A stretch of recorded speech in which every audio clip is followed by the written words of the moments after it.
My name's Tom Austin, and I am delighted to be talking to you today about extending DevOps practices to the database. First of all, though, David, isn't it magnificent to see SQL Compare, something that's been around since really the birth of Redgate, still delivering new value and new functionality to all those users? It's been at the forefront of deploying database change for so long, and yet it's still continued to find new ways of delivering value to its users. Fantastic. Absolutely brilliant. So I've been at Redgate for 10 of those years that SQL Compare has been delivering value. And really over those years, my main focus has been helping our customers find ways that they can use Redgate tools to improve the efficiency and the way that they deliver database change through their pipeline. And most recently, that's been focused around this movement that we're calling DevOps, right? DevOps is on everybody's lips right now. And so I'm delighted to be able to share with you how Redgate tools can actually embrace that DevOps practice and process set so that you can bring all of those benefits to your database as well as your application code. Now, I'm delighted to be joined by David. David, do you want to introduce yourself? Sure. Hi, everyone. I'm David. I've been at Redgate for 8 years, so not quite as long as Tom. And I'm a technical lead here at Redgate, so I spend half my time writing code on the products, and I spend the other half of my time line managing a team of software engineers who also write the code.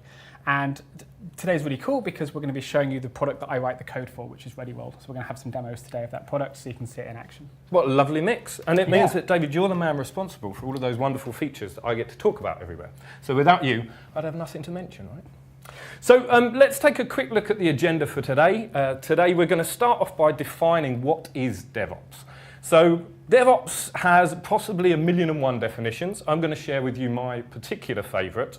And once we've all got on the same page of exactly what we mean by DevOps, we're then going to look at why businesses and organisations are moving towards this approach. Why is it so desirable for teams to adopt these practices and processes that we're talking about today? Of course, we have already mentioned that many of the organisations that are already moving in this direction have simply looked at it from an application code point of view. And we want to talk briefly about how we can extend the work that you've perhaps already started so that you can include your database in that same automated deployment pipeline.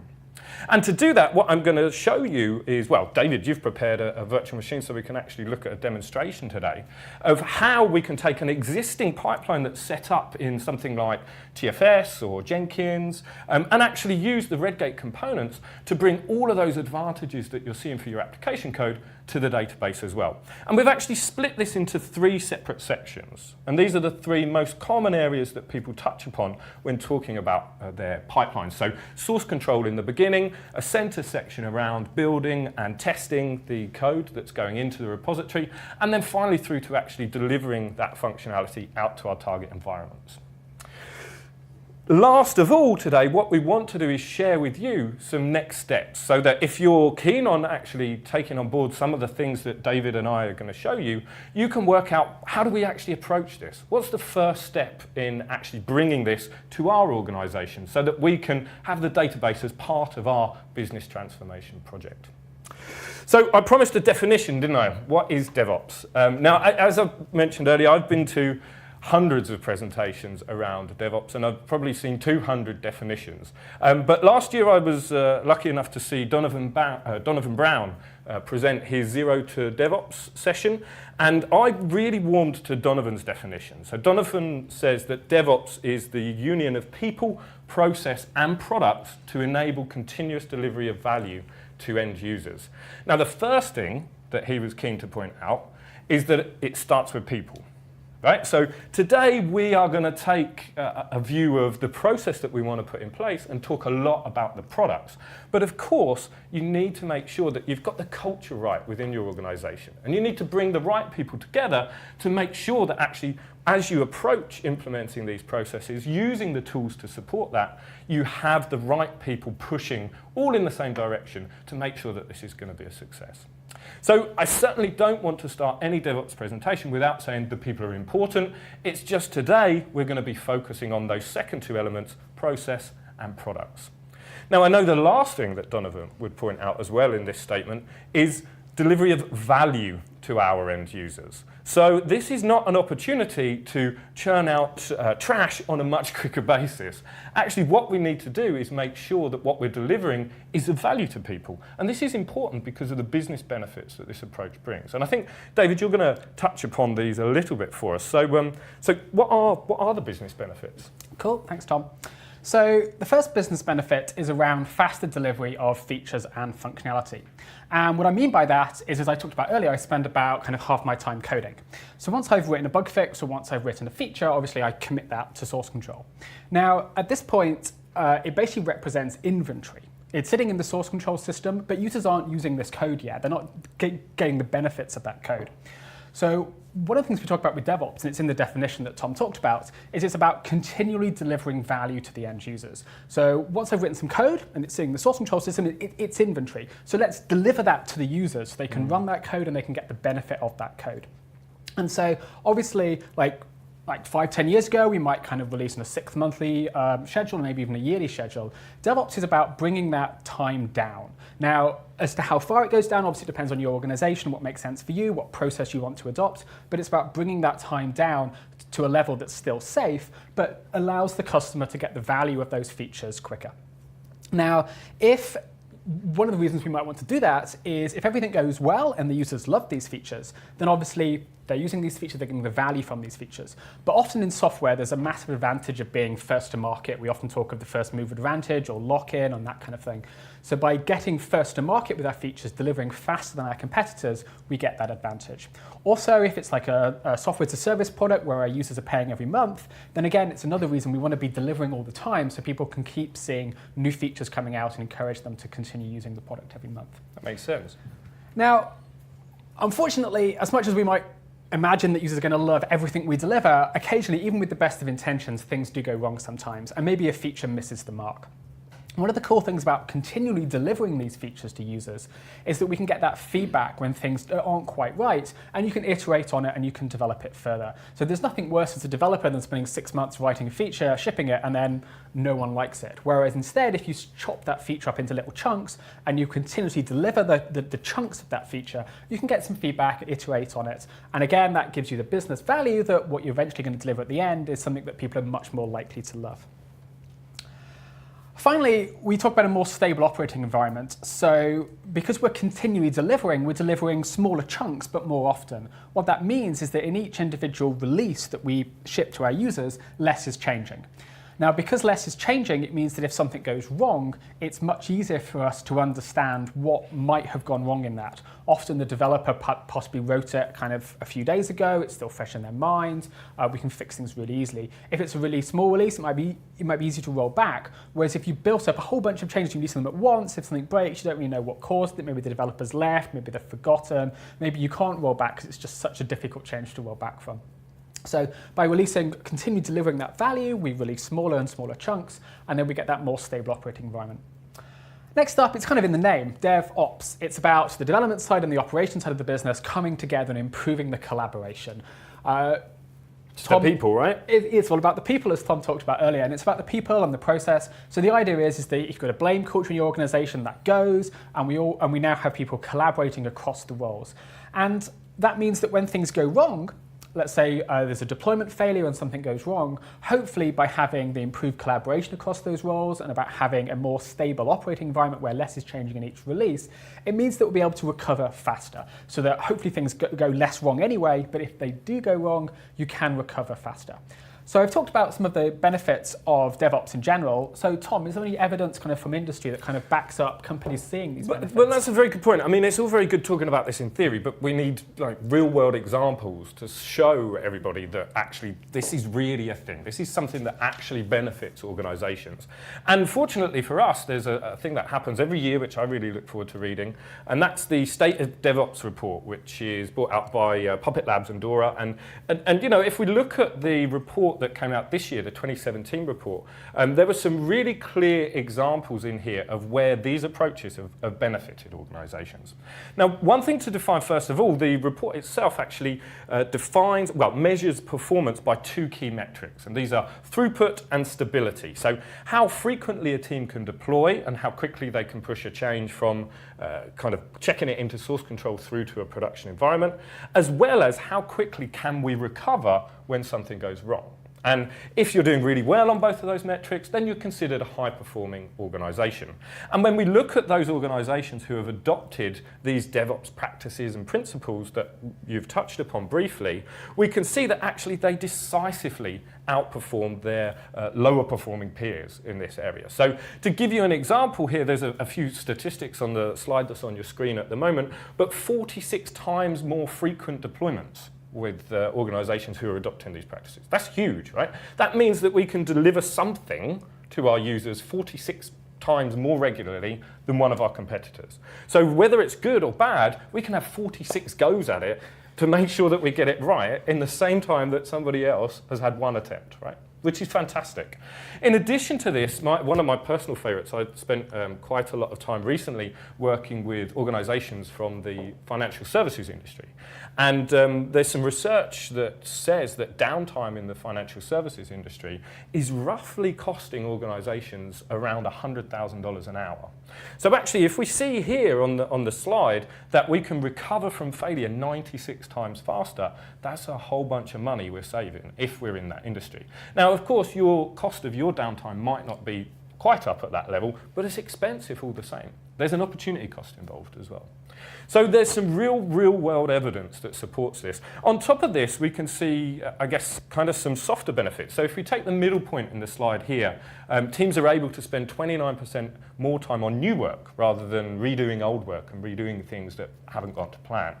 Now, I've spoken to you about this before, and it comes down, I mean, you look after a team, and engagement is important to you for retaining your people. Yeah. So how does this metric relate to retaining the people in your team? So I think there's not only this metric, but something else as well. So this talks about 29% more time can be spent on new features in code. And if you talk to any developer, they don't like doing rework, but they much prefer kind of writing new features in code. And that's kind of what we're seeing here bear out in the stats. Okay. But there's another aspect as well, which is that obviously it varies from engineer to engineer, but quite a lot of the engineers on my team love kind of the delight of the users when they're running the code. So they've written some code, and then in a couple of weeks' time, the users are running it, and we get the feedback that it's delighting our users. And they love the buzz that comes from that. And so one of the great things about DevOps, and it's kind of in the quote we talked about earlier, is it's about continuing delivering this value. And so what that means is that the developers in my team are continually getting this buzz that, oh, the user's running that now. Oh, they love it. That's great. And so by that coming back to the team, by getting the team more involved in the operations side of things and the users and what they're seeing, we kind of get that buzz, that happiness in the team, and that obviously helps with keeping them engaged and retained, which is really nice. And happy, engaged employees equals productivity, right? Which is absolutely borne out by the last point here, that these organizations are twice as likely to exceed their profitability, market share, and productivity goals. So there's some really clear evidence to suggest that everything you've said is true, and this is something that we should be interested in. But this is very generic, right? This is talking about DevOps as a principle. What we want to talk about today is how we can apply those same principles to the database. And so we need to bring this back and think about, okay, how does this relate to the database? Is everything true? Is everything the same? Well, actually, these principles that might be familiar from application lifecycle management are no different when it comes to database lifecycle management, or what Redgate calls DLM. So it's about focusing on building repeatability into your delivery process so that you're continuously testing these small incremental changes so that you have this great level of confidence in your ability to deploy those changes out to your target environments. And a couple of things that you touched upon, you said a more stable operating environment. If we are only deploying code that's already been through a very rich process to give us that high level of confidence that it's going to be okay, then by that's very nature, we end up with a more stable environment to operate in. Likewise, we talked about that faster, well, not faster, but ability to deploy more frequently.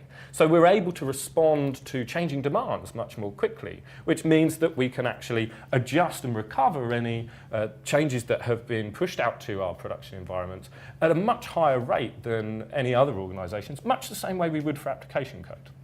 So everything that we've said already relates directly to database. Just think of your database as code. It's exactly the same. And to support this, actually, I have something very exciting to share with you. So it's not a typo on the screen here. This is the 2018 State of Database DevOps report. And this is a sneak peek. So this is due for release early January-ish, early mid-January. But we wanted to share a few snippets with you guys today as a little thank you for joining us for today's streamed event. So some highlights from this report. First of all, the respondents to the survey suggested that we have organizations, over 80% of the organizations expect to adopt DevOps practices and approaches in the coming 2 years. And the audience, I guess you could say, is naturally biased towards databases, right? Because these are often Redgate customers, or they're people within Redgate's marketing reach. So if you're involved in a database team and you're thinking DevOps is not for me, it's something the application guys do, that's just not true. Unless you start thinking about this, in 2 years' time, you're going to be in the minority. Another point that I wanted to raise that come out of this report is that actually, no surprises here, the biggest driver for this change is to increase the speed of delivery of database changes. If we're able to deliver application changes much more quickly, we want to be able to match that in the database world. The trouble is, I speak to so many organizations who are really proud of the deployment pipelines that they've put in place for their application, but they haven't yet tackled the database problem. And so as soon as they have a change that requires an underlying database change, they're stuck. And they have to wait for that same old process to find its way through so that they can actually match the database version with the application version. We don't want that to be true anymore. And this is the most important one to me. 76% of respondents have developers in their team that work across both the application and the database. So 76% of development teams that we spoke to know there's a better way. They know of the benefits that you can reap from this approach in the application world, but they're only getting it in half of their development life. The other half, they're having to just forgo all of that benefit and do it the old-fashioned way, right? What a shame. So, with this in mind, Redgate produced its database DevOps offering. And this really was born out of the functionality that's been included in things like the Redgate SQL Toolbelt for some time now. I mean, SQL Compare in itself is part of that DevOps picture. But actually, if we look at some of the components that are available from Redgate, we can see that they map quite closely to these areas on the cog that we've identified as important sections of the bigger DevOps picture. So by buying into Redgate's DevOps solution, you're able to tackle everything from provisioning right at the beginning. I'm sure you've enjoyed some of the content on SQL Clone today that allows us to spin up those development and test environments really quickly, all the way through to monitoring those production environments so that we know first when something's going wrong and we can take action to fix it. Now, there is that wider story, there is much more to tell, but actually David and I today want to focus in on a particular area of that. So what we're going to talk to you about today is this kind of blue shaded area that you can see here. So looking at it from a development viewpoint all the way through to release. So we want to make some development changes, source control them, build, test, validate those changes, package them up, and then release them out to our environments, right? Yep, exactly. Shall we see what that might look like on the slide? Let's have a look at a pipeline. Cool. So the first thing to talk about, obviously, is that different organizations deploy differently. So what you're seeing on the slide here is what a typical organization might do, but obviously you can customize it for you. And that's one of the important things about DevOps. You can kind of customize it to your liking, you can adopt the practices in a particular order, and you can kind of get some of the benefits as you go on your DevOps journey. So what you're seeing on the slide here is how an application might typically be deployed to different environments. And obviously it all starts with the developers on the left actually making the changes in the first place. So the developers write some code, they check that code into source control. We then have a continuous integration or a build server, which is triggered by the fact new code has been checked in. That will then build the code, validate the code, and create some artifacts, which we can use for the release process. We then have the release management side of things, which will take the build artifacts and deploy them out to the different environments. And it's in the environments that we see companies differing an awful lot in terms of how many they have, what names they give them. But typically speaking, there'll be some test environments, some number of those, probably a staging environment, and then a production environment, which is running the live site, which will have that review and approval gate before things go to production. So that's kind of what we see from the application point of view. Now, what I'm going to do on the next slide is show what it might look like from the database point of view. And you can see that basically there's very little difference between them. Very similar. And this doesn't really come as a surprise because, as Tom talked about earlier, lots of the DevOps practices for applications can just be applied to the database as well. Lots of, as we saw from the survey, 76% of respondents have someone in their team who works on both. So therefore, it's quite nice to have a shared practice for both the application and the database, which obviously helps new people to the team understand what's going on. They don't have to remember, oh, the application's like this, the database is like this. By having a shared kind of practice, it makes life a lot easier. The difference is the DBA. And in the diagram here, we put the DBA involved in the release management side of things. You can think of them as the gatekeeper to the environments. They're reviewing changes before they're deployed to the environments and stopping bad things getting deployed. Over time, organizations typically would bring the DBA involved even earlier, perhaps even into the source control side of things or to the build side of things, so that the DBA can review the code that the developer is making ahead of time. So, and again, this helps avoid the rework that Tom talked about earlier. If the DBA is kind of educating the developers as to, don't write the code like this, write the C-SQL like this, then again, because that can be spotted a lot earlier in the process, it avoids less rework as well. It also gives them a heads up about what's coming, so if they need to do any kind of provisioning or anything like that, they kind of know what's coming down the pipeline. It makes them better at their job as well. So again, where you put different people is all up to you, and our tools kind of let people kind of slot in wherever you like. Some people won't have a dedicated DBA, they might have a shared DBA. Our tools support that as well. And Tom's going to show you later on how the release management side of things works. Certainly will. So we're now going to go into the demos. So we've got 3 demos for you today. The first demo is going to be on the source control side of things, which is kind of the left bit of the diagram. Then the second demo is going to be focusing on the continuous integration, the build server, and what's that doing. And then finally, Tom's going to jump in on the release management side of things and demo that bit to you as well. So first of all, I want to talk about the source control side of things. So what goes in source control is a representation of the database, and we're going to have some developers making a change to the database and pushing that change into source control. So at this point, we're going to jump into a demo so you can see what that looks like in action. So what we've got here on the screen is the code that we're storing in source control. So this is TFS that I'm showing you here, but our tools work equally well no matter what source control system you're using, no matter what build server, continuous integration server you're using, and no matter what release management server you're using. So some of you out there will be using TeamCity or Octopus Deploy or Jenkins or Cruise Control or Bamboo. Hundreds, right? There's so many, so many. The list goes on. So today we're going to be showing TFS. If you're using VSTS, which is basically Visual Studio Team Services, it's the hosted version of TFS. Things work just as well for that as well. So this is TFS, and let's see it in action. So we've got some code here in TFS. So I think the first thing I want to talk about is the migration scripts and the shift left concept that is one of the DevOps principles. So one of the DevOps principles practices is called shift left, and it's the idea that you move things from. So if you imagine the diagram before, we had kind of development on the left and releasing on the right. A lot of the things that you might stereotypically have done on the right-hand side, we bring over to the developers. And so in terms of writing the SQL scripts that actually need to be used to edit the databases, the shift left concept says, well, we should move that left as far as we can to the developers. And the reason we do this is to avoid rework and also so that the developers are kind of more involved, they're collaborating, and they know more about how the changes they're making are actually going to be deployed. So the approach that we're using is a migrations-based approach where what gets stored in source control is the migration scripts that are going to be deployed to the different environments. And we're going to see how easy it is for a developer on the team to write one of these migration scripts that can be stored in source control and reused across all the different environments. So let's see that in action now by making a change. So we did a survey on Twitter recently and found that an awful lot of the Ready Roll users were using SSMS to make their changes. Mm-hmm. Now, Ready Roll itself is an extension in Visual Studio. You can see it here along the bottom. If I click the refresh, Ready Roll will analyze the database and see what's changed. Now, because Ready Roll analyzes your development database and sees what's changed, it doesn't matter where you make those changes. Some people make them in Visual Studio, some people make them in SSMS, some people use the new SQL Server Operations Studio that's just come out. It doesn't really matter where you make those changes. You make them wherever you want. Ready Roll analyzes your database and sees what change you've made. So today I'm going to use SSMS to make the changes. And I'm making the changes here on a dedicated dev database that's just for me.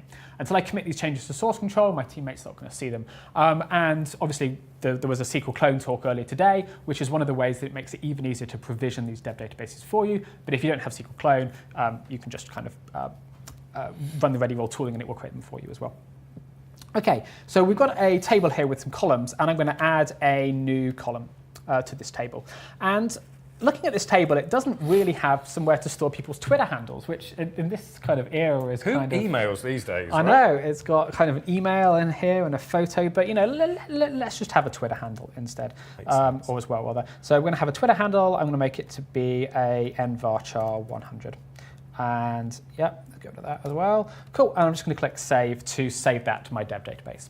So at this point, I've made the change to my dev database. I can go over to Visual Studio, I can click Refresh, and Ready Roll will analyze that dev database for me and tell me what's changed. And you can see Ready Roll's picked it up. What I've done is I've altered this table, and what Ready Roll wants to do is it wants to modify that in my project. I've already made the change to the database, and Ready Roll wants to import that change into my project. It gives me a really nice button to do that, which is this Import and Generate Script button. Just click OK on that.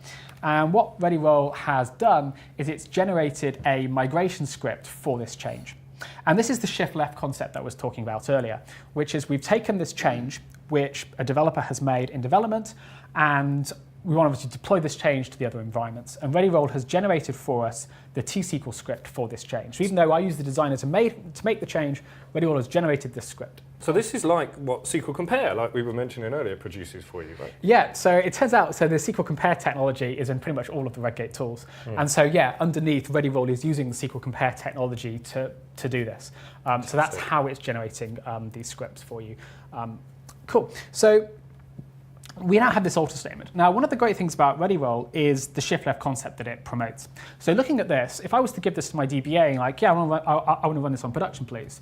The DBA might be like, well, you're adding a new column there, but you're not putting any data into it. What kind of data would you like in that column? Is the application going to be using that column? If so, will it be okay with the data that's going to be in there, or does it kind of want to populate with some stuff? What's going on there? And so the great thing about Ready Roll is that it encourages the developer who's making this change to start thinking about, well, how's this thing going to get deployed? Sure. Well, it's going to get deployed with the SQL that's there, but the point is I can change the SQL. So if I want to alter the SQL to write an update statement, I can. Here you're seeing SQL Prompt, which is another one of the Redgate tools. It works really well with Ready Roll and just provides IntelliSense as we do this. So I'm going to update the contacts table, and I'm going to set the Twitter column to be equal to an @ followed by the contact's full name. So that's how easy it is to kind of change the SQL, which is going to be used across all the different environments. Because we've got a little bit of time, I'm just going to show you what happens if I make a typo in this script by on purpose making a typo. The problem with using SQL prompts is that it makes it very difficult to make typos. Yeah. So let's just add one on purpose here. It's quite easy when you don't have SQL prompt after a while. Absolutely is, right? Yeah. So I'm just going to click the refresh button to verify the script. And what Ready Roll has done is it's told me that, hey, the script verification's failed. And if I show you and you can see that there's incorrect syntax near SE where I've made the typo. So application developers are used to kind of compiling for application code, C# code. And what Ready Roll is doing here is it's basically compiling your database code in the same kind of way. So it's checking that it's valid. If it made any syntax errors, it picks them up. Made any dependency errors, it picks those up too. And so that's what it's telling me here, that I've made a syntax error. So I can then fix that syntax error just by putting the extra T on there, clicking Save, clicking the refresh button, and Ready Roll will now go and verify that script again, and you can see the verification screen's gone away, and we're now, that script is good. So that's the script that we want to commit to source control. So what we're going to do now is we're going to go over to the source control integration in Visual Studio to commit that to source control. Now, if you want to use an external source control tool, you can. All the Ready Roll tool has done is it's added these SQL scripts to the hard disk for you. And so if you're using the Git command line or any other source control system, it will pick them up in just the same way. We're just using TFS today. So what I'm seeing here is I've got a migration script here. Now, actually, I'm going to just give that migration script a different name. So by default, ReadyRoll generates a name for the migration script, which is just the date and time it was created. But as we'll see later, by giving this thing a more detailed name, it shows up in the reports that our build server and our release server will show, and this helps kind of get the team on the same page and see what's going on. So I'm just going to alter the name of this to be add Twitter column. Cool. So back over to Team Explorer. So we can see here, this is the migration script. Now, one of the other tables we've got here is a creation script for our table. Now, one of the things about a migrations-based approach like ReadyRoll is that you have all these migration scripts that say how the objects should be morphed over time. But getting a create statement out of that system is quite hard. And so to do that, ReadyRoll stores your database representation twice in source control. We have the migrations, which are actually used for the deployments. And then we have this schema model, which is used for you to go and look at with your source control tools. So if you want to see how the create statement for this table is evolving over time, or you want to annotate or blame it to see who changed which line, or you see diffs against different revisions, you can do that really easily with this schema model file. It's not used for deployments because ReadyRoll uses the migrations-based approach for that, but it does make it easy to see who's changing what, when, why, which obviously is one of the benefits that the source control system provides. So you're kind of getting the best of both worlds, right? Absolutely, yeah, you're getting the best of both worlds. So I'm going to add a checking comment here, which again is add the Twitter column, and I'm just going to check that in to, let's just save the changes so they check in the right ones. Cool, so that's now checked in to TFS. And that's the end of this demo, and we'll come back in a couple of minutes and see the build that's been happening. So what's next? So next we're going to be looking at the build. So we've checked these things into TFS, and now we're going to look at what happens during a build. So the build is typically triggered by the check-in that I've just made. So while I'm talking to you now, the build is running in the background. And fingers crossed. And like, there's the old kind of, the developer pushes the code and then goes and gets some coffee while it compiles. Now, so let's talk about what this compile is actually doing. Now, the compile on the build server is doing very, very similar to what ReadyRoll did locally when I made that typo in the script. In that what it's doing is it's checking that the SQL scripts, the migration scripts that I've got in source control, actually represent a valid database. So it checks if there aren't any typos in them, it checks if there aren't any dependency problems, and if there are, it alerts me. So that's kind of the first bit of the build, which is the checking phase of the build. And if you're an application developer or you know one, then you're kind of familiar with this with something like if you build C# code. It checks for any kind of syntax errors or compile errors in the C# code. And for the database, we're doing exactly the same thing. So that's the first thing the build does. The second thing the build does is it produces some artifacts, which is what we're going to be using later in the release management side of things. So for an application build for C#, you might generate an executable or a DLL. For the database, obviously, the artifact would be a SQL script, which we can go and use for a deployment. And so that's what ReadyRoll does. What it does is it takes all of your migration scripts that you've written, it concatenates them all together, and it puts them all in one big transaction. Now, to stop migration scripts running a second time, when it does that concat process to add all the migration scripts one after the other, above each migration script, it puts an if statement that says, if this migration script's run before, then don't run it again, just skip these instructions. And then once the migration script's run, it records on the database the fact that it's run. And what this means is that the deployment script which we get out of this process can be run on any environment. And you can even run it several times in environments, because if the migration scripts are run before, I just won't run them again. And so the point is that artifact can be used against our test environments. And then when everything's happy, we can take the artifact and run it against staging. And when everything's happy, run it against production. That's really cool. So you could, in theory then, you could run that against an environment that you don't even know the current state of, because it will just check through to see what's already run previously. Yeah, absolutely. And we see this as one of the, so obviously some people kind of maintain their own production databases, whereas for some people they might sell shrink wrap bits of software where they send their product out to their users in the same way that we kind of do with SQL Monitor, actually. So obviously SQL Monitor is backed by a SQL Server, and obviously when there's a new version of SQL Monitor, it might want to make some changes to the SQL Server database, but obviously we can't connect to our customer SQL servers. So what happens is when SQL Monitor starts up, obviously it takes the user through the process of upgrading the database if that needs to be done for that release. And so that's one of the cool things about the ReadyRoll approach, because the database itself knows what version it's at, in other words, which migration scripts have run before, it can just run the new migration scripts all in one kind of script, which is really easy to manage. You just run the script with SQL command or an SSMS with SQL command variables turned on, and then it will update the database, which is quite nice. That's really useful. Cool, okay, so now let's go and look at what's been going on in our build. So let's go over to TFS. So before we look at the build, I just want to show the extension that we've got installed here. So the ReadyRoll product from Redgate is it's got several different components to it. So what we've seen so far is the Visual Studio extension of it.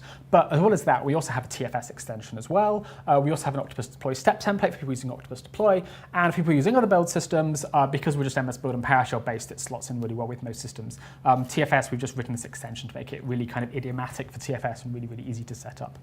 So we've got this extension here, and you can download this from the VSTS Marketplace, which is just on the internet. So go to marketplacevisualstudio.com, type in ReadyRoll. That will then give you the extension. And in our case, we're using TFS, so I download it. But if I'm using VSTS, the hosted ones, I just click install. So let's take a look at my build. So you can see this build was requested just now. So while I've been talking, the build has built, and it's already succeeded. So if we take a look at that build, number 19, you can see that it only took 42 seconds to build this database and to do all the checks, and it completed about 4 minutes ago. So that's the build. Before I talk about the build artifacts, I want to show you actually what's going on during that build. So if we talk about the build itself, ReadyRoll is just a Visual Studio project. So the way that you do a build is just by doing a build of the Visual Studio solution.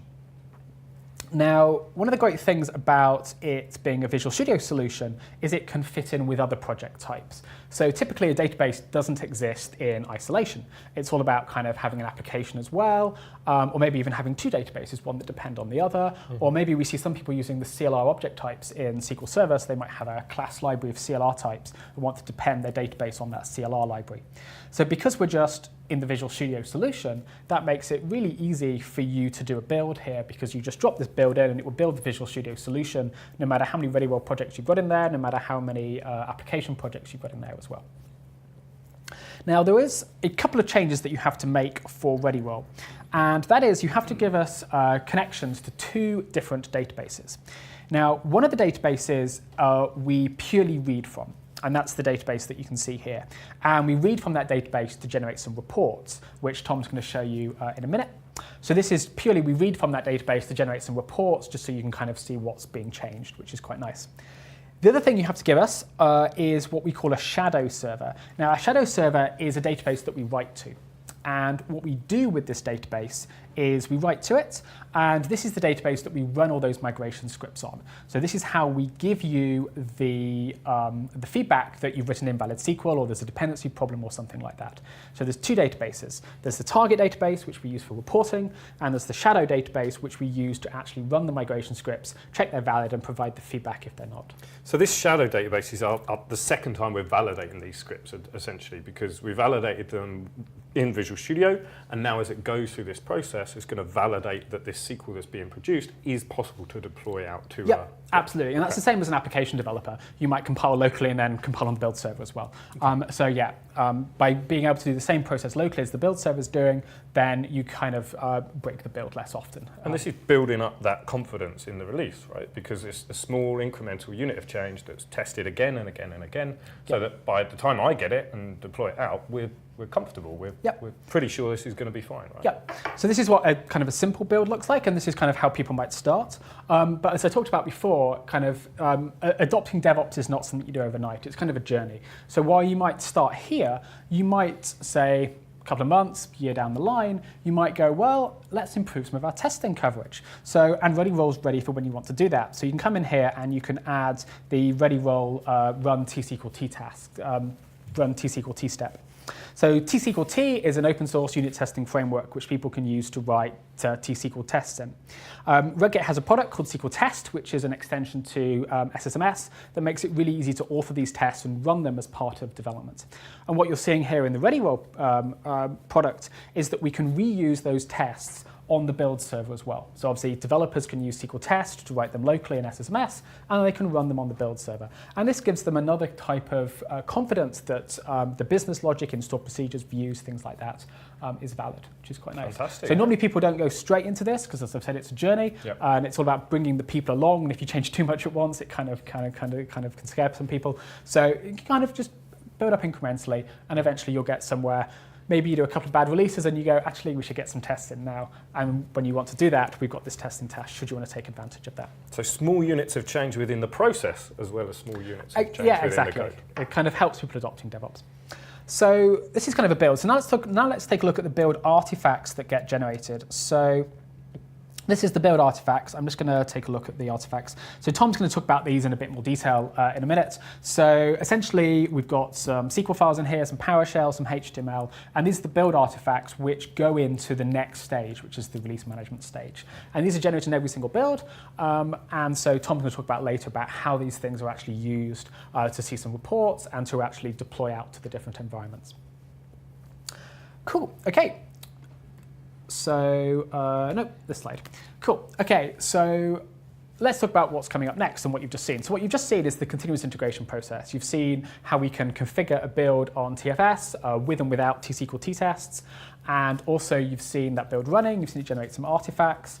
And you've also, and I've talked about what that build is doing, the fact that it's validating the SQL scripts against the real SQL server to make sure that they're valid. So at this point, let's talk about what's next. So what's next is the release management. So Tom is going to play our DBA here today. So at this point, Tom, do you want to kind of talk us through the release management side of things that ReadyWell offers? I will, and I'm delighted to be given the chance to actually deploy this release. Yeah. You're trusting me, Yeah. But there's a reason you're trusting me. And the reason is, of course, that actually the process has already been defined. So we already know how we're going to deploy this release because it's defined within our release management tool. So actually, all of those organizations that I've worked with previously who say, oh, we can't do a database deployment yet because Bob's not here, or we can't do it because Bob's off sick for a week, or, oh, let's wait until there's somebody available to help us. He's the only person who knows how to do this process. She's the only one who knows how to put the scripts together in the right order. We don't need to worry about that anymore. The process of deploying our change is within our tooling, within our release management tooling.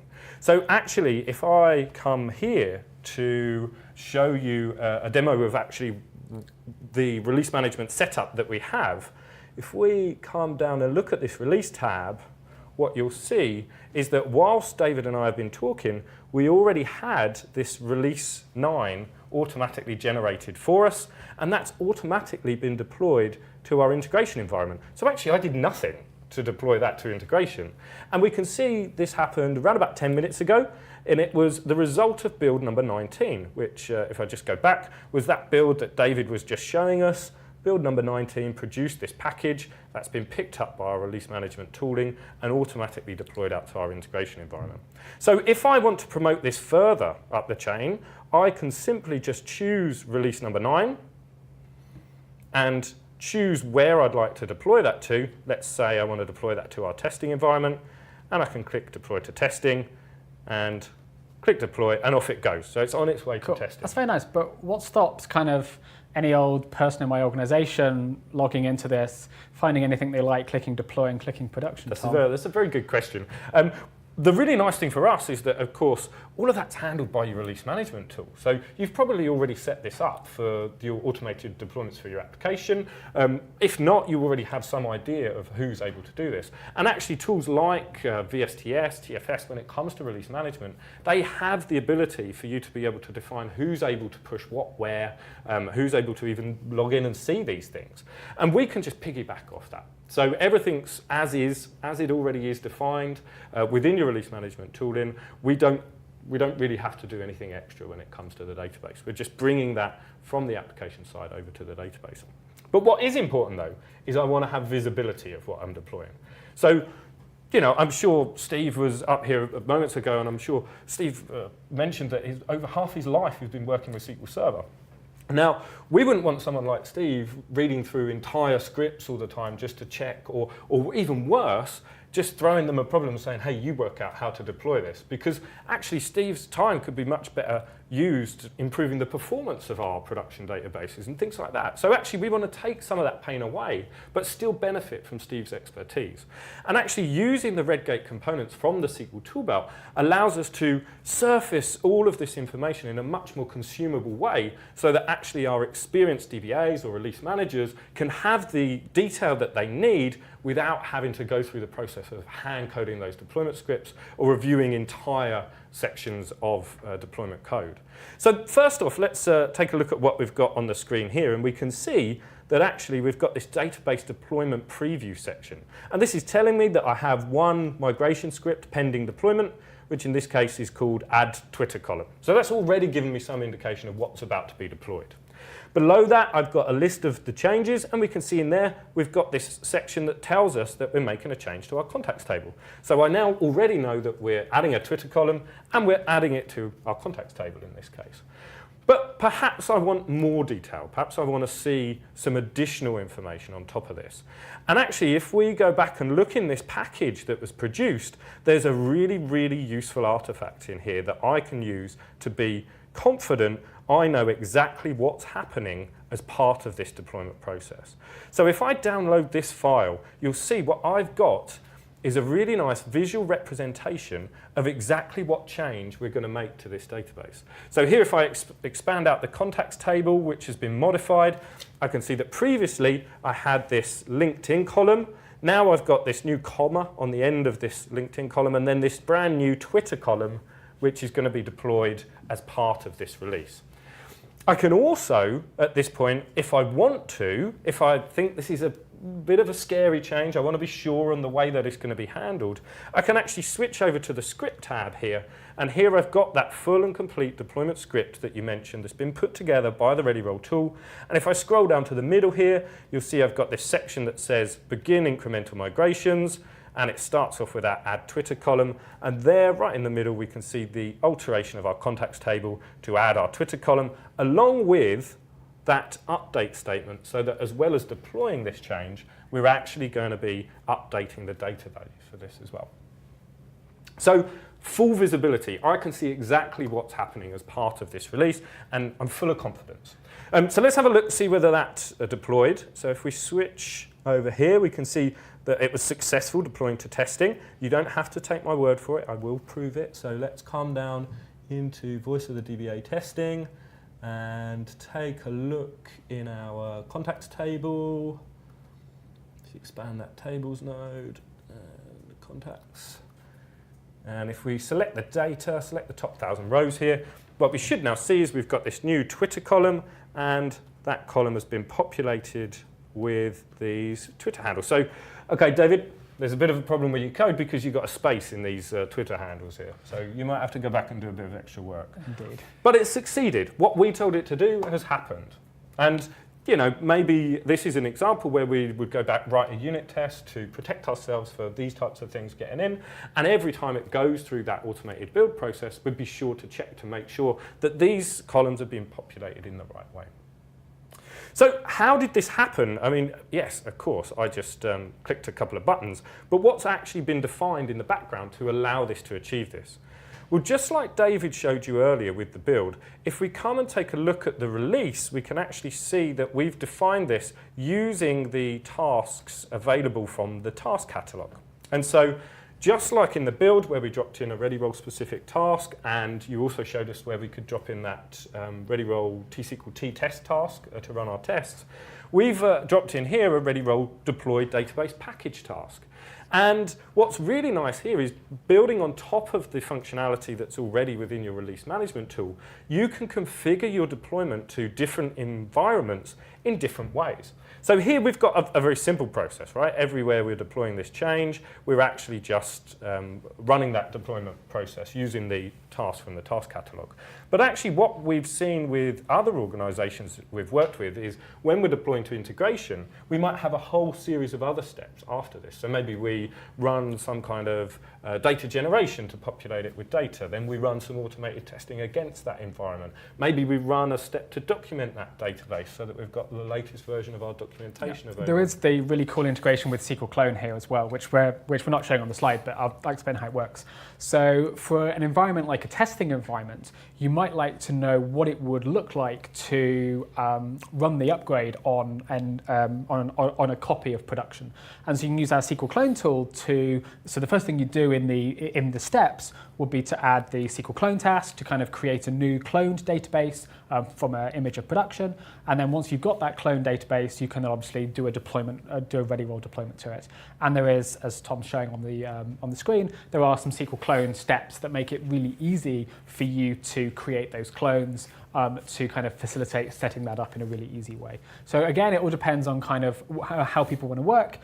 Sometimes they might do something like this. Sometimes, yeah, they might add more kind of tests. So once they've deployed to an integration environment, automatically they might have some application level tests, maybe some GUI tests or some Selenium tests that will go and kind of run against that integration environment to see how that release is going on. But you build up this rich deployment pipeline, really, with what's important to you. So exactly, and I kind of talked about the DevOps journey earlier, and exactly the same thing applies here. Maybe to start with, you might only have a couple of environments, and over time, you might kind of add in more richer setups and more rich test environments as you kind of realize that you need some more testing because you've let a couple of releases slip through, or as you're prepared to invest more in your processes to kind of get the next level up. So actually, it's interesting you talking about adding those environments. I was talking to Richard McCaskill the other day, and he was talking about some of the research that he's done with organisations that have really embraced DevOps. And you know, in his findings, it's really a minimum of 8 or 9 different environments that changes go through before they reach production. So if you've got that many environments to push your changes through, you really want to be able to do it quickly, right? But each stage that we're pushing them through gives us that added level of confidence that it's going to be okay when it gets out to production. So a couple more things to mention here if we come back into this definition. What you'll see is that for each of these environments, we have these little areas that are presented for us here within TFS or VSTS. And this allows us to actually define approvals. So this relates to what you were saying earlier. You know, we had permissions for who can push these changes. What we might also do is use TFS to define people who can actually pre-approve or, approve the deployment before it takes place or approve the deployment after it takes place. So maybe before you push it further up the chain to something like production, you want somebody specified as a post-staging deployment approver, somebody that comes in and checks that everything's all right before it goes on to the next level. And that can all be configured using your release management tool, or in fact, we have the option here to trigger things automatically. So maybe if there's a successful run through this deployment process, we automatically want to push it up to testing rather than having that manual intervention point that we saw in our setup here. But the fact of the matter, the choice is yours. You do what's right for you. You define it exactly how it makes sense for your organization. And as David said, start small, think big. So start small, make small changes. Once you're comfortable, then start pushing the boundaries and make a bigger change, so on and so forth, as you progress towards DevOps. So many people I work with think that you know it's just something you can buy and then overnight, the next morning you're like, that's it, we do DevOps now. It's not that, right? It's all about the people. You have to put the effort in. So let's switch back over to our slides and have a bit of a summary of exactly what we've seen so far. So David, you've taken us right from the beginning here as a developer that we can see on the slide. On the left-hand side, David's been making some changes to the database and committed those into the source control repository. That commit process has included not only the change script, but also a representation of the state of our tables. So we can look back historically and see how something's changed over time. We've got an audit trail as well as a series of migration scripts that allow us to know in advance how we're going to deploy those changes. Once they were committed, of course, that then triggered that automated build process, which in our case was a simple validation step. But as David showed us, we could have, if we wanted to, included some unit testing in there using T-SQL-T framework, I think you mentioned. And Redgate, of course, have the SQL test tool available in Management Studio. If you haven't yet started with unit testing for SQL Server, SQL test is a really easy way to get up and running. It makes writing your first unit tests simple. I mean, it even has a template where you just replace the comments with what you're looking for, right? That build process gives us that first and second level of confidence that actually the change that we've made is ready for deploying further up the chain, and it also produces those artifacts for us, which we've passed on to our release manager in this case, although we're doing it through tooling here today, and I've played the part of that DBA. And within there, we've got that very visible report that shows us exactly what's changing. We've got that summary so that we can see the objects that are going to be affected and the high level of what migration scripts are about to be run. And we've got the detail of that script. So we can see the exact script that's going to run. And of course, it's exactly the same script that you wrote in the first place. And this is one of the great advantages of this approach, right? We're not leaving it to the last minute to produce the deployment script. The deployment script that's going to be used is exactly the same as the deployment script that we use to deploy to staging, as to testing, as to integration, as you ran in your local development environment. And as my colleagues run on their local dev databases when they do a get latest from source control. Exactly, so no surprises. And anything that's been done before, I'm much more happy with.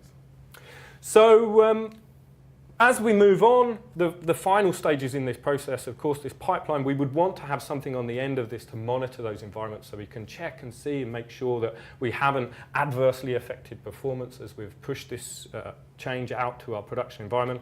And in the earlier session, of course, you saw that we have these markers available now in our monitoring tools that can highlight exactly where these deployments have taken place. I think we saw them with SQL Compare, but the same is true of ReadyRoll, right? The marker still exists. Yep. You just get a ReadyRoll logo instead of a SQL Compare logo, yep, which is fantastic.